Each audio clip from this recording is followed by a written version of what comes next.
میرے دوستو، آپ کے سامنے جو تصویر ہے اس میں ایک ایوان نظر آ رہا ہے، ایک ہاؤس نظر آ رہا ہے، جس کو کہا جاتا ہے کہ ایوان کی تقدس کو پامال کیا گیا اور ایوان کے تقدس کو بحال کیا جائے گا۔ میرے بھائیو، یہ ہزاروں لوگ جو آپ منتخب کر کے اسمبلیوں میں بھیجتے ہیں، مجھے بتائیے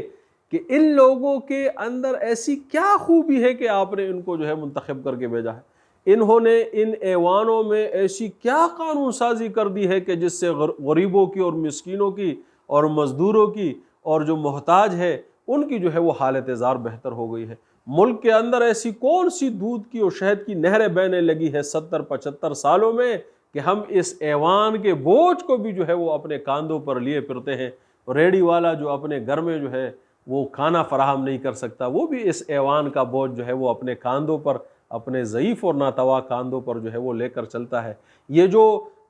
قمقمے،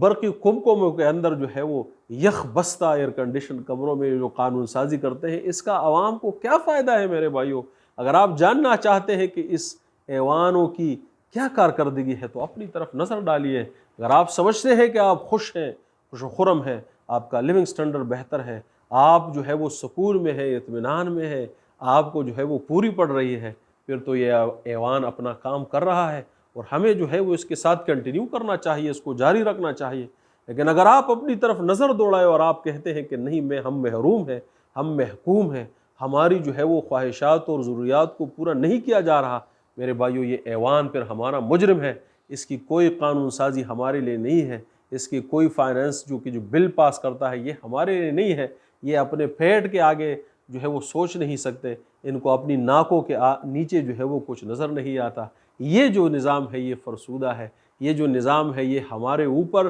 ایک مسلط کردہ ایک ناکارہ جو ہے وہ نظام ہے، جو ڈیلیور کرنے میں کامیاب نہیں ہے۔ اس نظام کو ختم کرنا پڑے گا، تب ہی اس کے اندر سے جو ہے وہ ایک نیا پولیٹیکل سسٹم، ایک نئی پولیٹیکل قیادت ابھر کر سامنے آئے گی۔